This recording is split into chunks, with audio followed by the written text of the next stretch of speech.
Nokia India. হ্যাঁ, সেটা শুধু ক্যামেরার জন্য।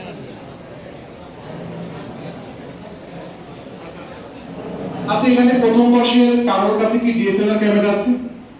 কেউ কে এনেছো? আর সভাপতি বল। এনেছো? আচ্ছা, মানে তুমি ছবি তুলতে পারো ভালো? আচ্ছা, মানে তোমার ক্যামেরা যারা আমি ছবি পারি। তুলতে পারে তার কাছে দিলে তো সমস্যা নাই নাকি? এর মধ্যে কেউ কি আছো যে ক্যামেরা চালাতে পারো, ডিএসএলআর ক্যামেরা?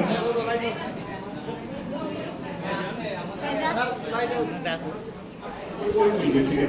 তুমি গেল বান্ধবী হয়ে গেল লাইট কি কিছু বলো। কিছু বলবো মানে ভিডিও করছো নাকি? হ্যাঁ ওটাই। পুরাটা ক্যামেরাটা নষ্ট